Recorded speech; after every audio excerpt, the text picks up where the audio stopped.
দিবস ভিন্ন আয়োজন বাংলা ভিশন। আপনারা দেখছেন টিয়ার ট্রাভেলস বিজনেস ভিশন।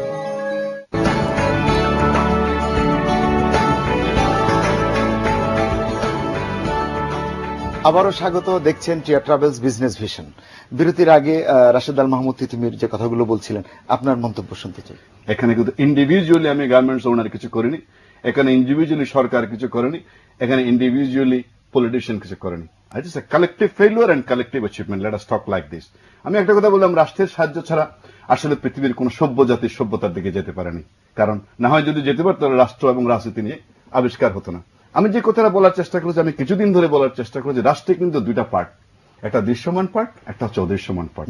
দৃশ্যমান পার্ট হচ্ছে গণতান্ত্রিক সমাজ ব্যবস্থায় গ্রামের ভোটাররা ভোট দিয়ে যে রাজনৈতিক নেতাকে নির্বাচন করে ঢাকায় এসে মন্ত্রী হয়, এটা হচ্ছে দৃশ্যমান পার্ট। আর অদৃশ্যমান পার্ট হচ্ছেন ডক্টর মজিদ সাহেবের মতো ব্যুরোক্রেট, যাদেরকে রাষ্ট্র মানুষ জনগণ দেখে না, but they work very significantly in the রাষ্ট্রযন্ত্র। রাষ্ট্রযন্ত্রের দুইটা পার্ট, দৃশ্যমান পার্ট নিয়ে আমরা কথা বলি, ব্যর্থতার কথা বলি, সার্থকতার কথা বলি।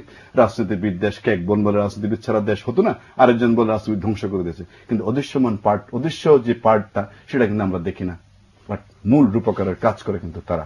আজকের যে অর্জন, সেখানে যেমন রাজনীতিবিদদের ভূমিকা অনেক, সেখানে অদৃশ্যমান part of the politics government, Majid সাহেবদের মতো লোক যারা 30-35 বছর তাদেরও অর্জন, তাদেরও কন্ট্রিবিউশন। আবার যদি কোনো ব্যর্থ থাকে, রাজনীতিবিদের যেমন ব্যর্থতা, অদৃশ্যমান পার্ট ওনাদেরও ব্যর্থতা। So I should say it is a collective achievement and collective failure.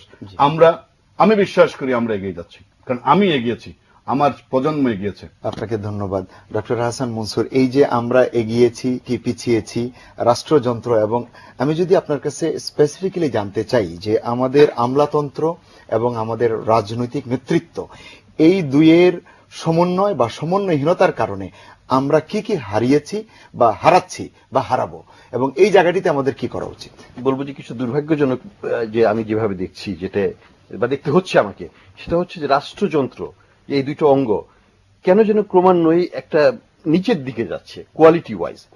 কোয়ালিটির যে ইমপ্রুভমেন্ট যেটা আমরা আগে দেখেছিলাম রাজনীতিবিদদের মাধ্যমে, এবং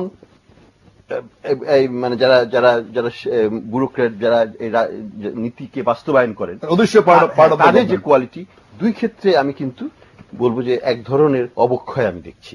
এবং এই অবক্ষয়ের পেছনে কিন্তু দুই পক্ষেরই একটা সমঝোতা, পলিটিক্যাল কম্প্রোমাইজ, যেটা ব্যুরোক্রেসির মধ্যেও আছে। তারা যেন পলিটিক্স করে নিজেকে উপর উঠার চেষ্টা করছে, এবং পলিটিশিয়ানরা ব্যুরোক্রেটদের ইউজ করছে তাদের ক্ষুণ্ণ স্বার্থের জন্য।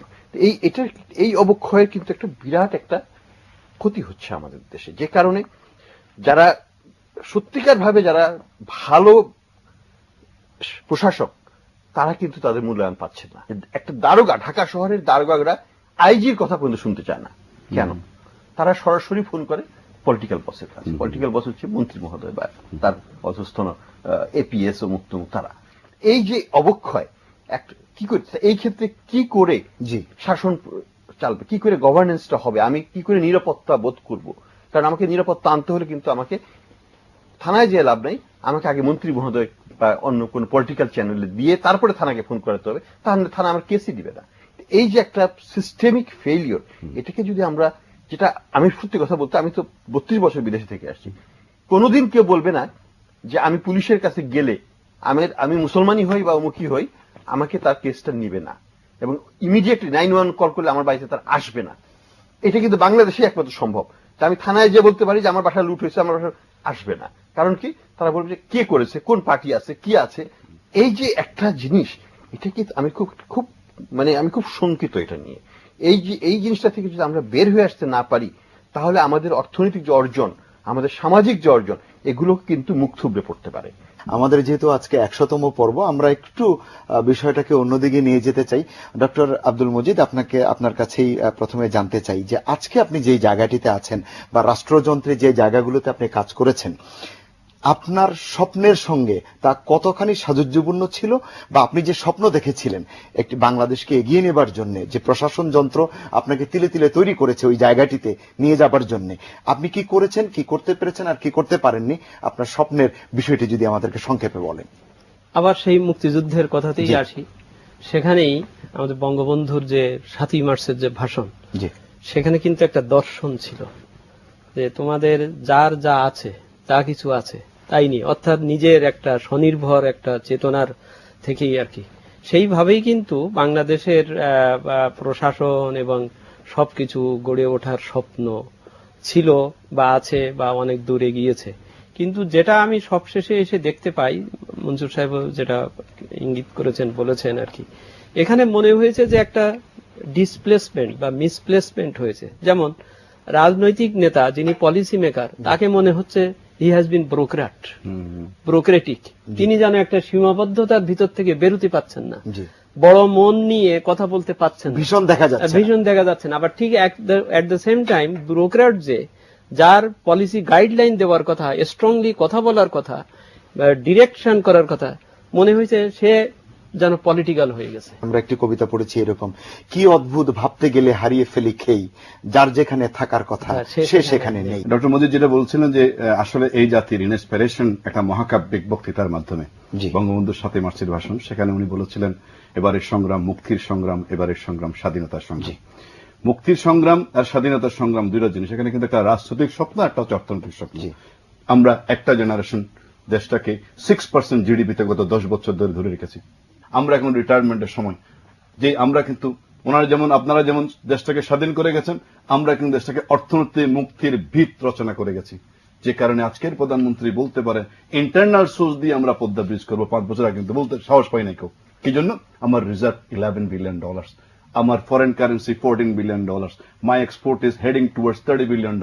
এই স্বপ্নগুলো আমরা অর্জন করছি। আমার স্বপ্ন ছিল সেটা, এর চেয়ে বেশি স্বপ্ন আমার ছিল না। এখন আমার স্বপ্ন হচ্ছে আমার আগামী প্রজন্মকে এখানে ধরে রাখা। রাশেদ আল মাহমুদ তিতুমির, আপনার স্বপ্নের কথা। না, আমরা তো স্বপ্নের মধ্যে আছি। স্বপ্ন দুই রকম হতে পারে, ড্রিম করেন না ইমাজিন করেন।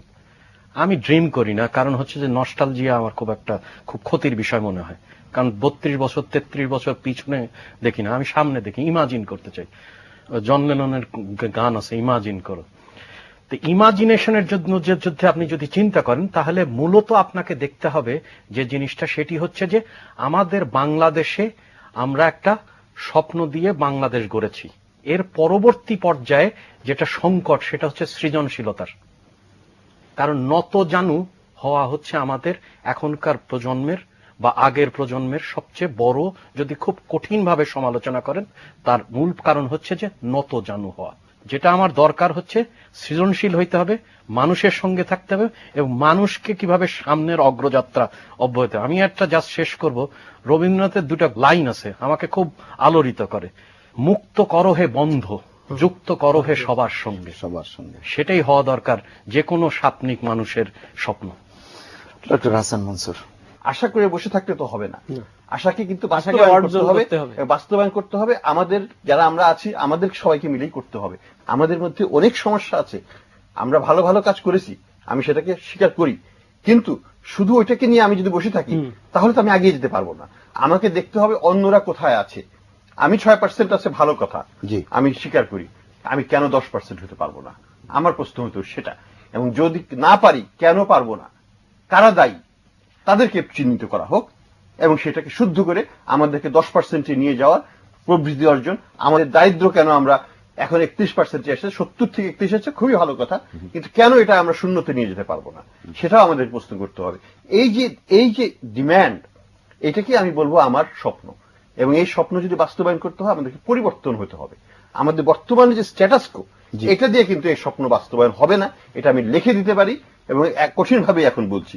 এটার জন্য একটা পরিবর্তন দরকার। যারা পশ্চাৎমুখী তাদেরকে পেছনে ফেলে, যারা অতীতকে আঁকড়িয়ে ধরে আছে, এখনো ডাল ভাতের নিয়ে রাজনীতি করছে, আমরা মনে করি না যে বাংলাদেশ ডাল ভাতের রাজনীতির এখন দূর আছে। আমরা আরো অনেক এগিয়ে গেছি, আমাদের হাতে এখন অনেকের ভাগে